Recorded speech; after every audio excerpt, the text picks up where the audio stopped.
ডাক্তারের সাথে ডিটেইলসে কথা বলছি। কি বলছে ডাক্তার?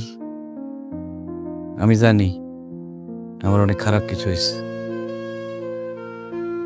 না না, ওইরকম কিছু বলে নাই। তবে সে যেটা ধারণা করতেছে ওইটা যদি হয় তাহলে অনেক টাকা আর সময়ের দরকার।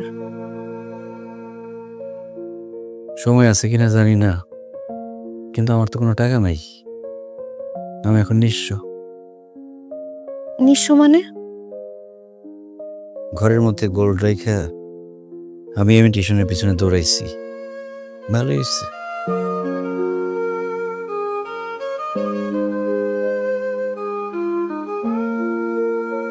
কি হয়েছে বলো তো? ওই যে রেশমি, যারে বিয়ে করার জন্য আমি পাগল হয়ে গেছিলাম, আমার সব টাকা পয়সা তার কাছে রাখছি। এখন সে অস্বীকার করতেছে, বলতেছে আমি নাকি তার কাছে কোনো টাকাই রাখি নাই। ওমা, বললেই হলো। তুমি গিয়া তার নামে মামলা করে দাও। আমি কেমনে মামলা করুন? আমার কাছে তো কোনো প্রমাণ নাই। আর মামলা করলে উল্টা আমি ফাইসা যাবো। আদালত যদি আমার জিজ্ঞেস করে যে এত টাকা আমি কই পাইলাম, আমি তো কোনো টাকার উৎস দেখাইতে পারব না। আসলে ভালোই হয়েছে, এমনই হওয়ার কথা ছিল।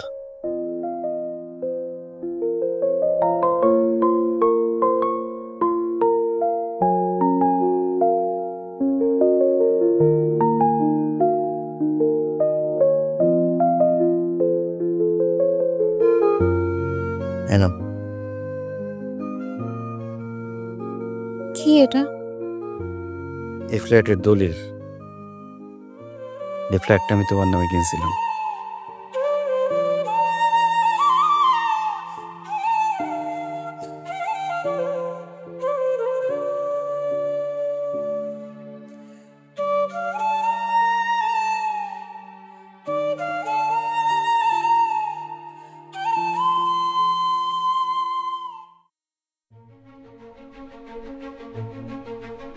যা ভেবেছিলাম ঠিক তাই। খারাপ কোনো কিছু? খারাপ আবার খারাপও না। হাসান সাহেব যে রোগটা ভুগছে বলে ধারণা করা হচ্ছে, সে রোগটার নাম হচ্ছে ক্রনিক ফ্যাটিক সিনড্রোম। এই ওষুধটা সাধারণত কোনো পরীক্ষায় ধরা পড়ে না।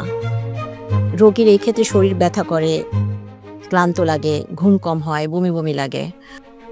মুশকিলটা হচ্ছে এটার যেমন কোনো পরীক্ষা নাই, তেমন কোনো চিকিৎসাও নাই। এই ওষুধটা ক্যান্সার জাতীয় কোনো রোগ থেকে হতে পারে। কি বলেন? ক্যান্সার? ভয়ের কিছু নেই, আরও কিছু পরীক্ষা নিরীক্ষা করে দেখি, তারপর বলা যেতে পারে। তবে যেটাই হোক, চিকিৎসা দীর্ঘমেয়াদী আর ব্যয়বহুল। আচ্ছা, কিছু মনে করবেন না, আপনাদের আর্থিক সক্ষমতা কেমন? টাকা পয়সা? টাকা পয়সা নিয়ে কোনো চিন্তা নাই, আমি ম্যানেজ করব। যা লাগবো আমি দিব। তাহলে তো ঝামেলার কিছু নেই। আমি কিছু ওষুধ আর নিয়মকানুন লিখে দিচ্ছি, ওনাকে নিয়ে আসবেন।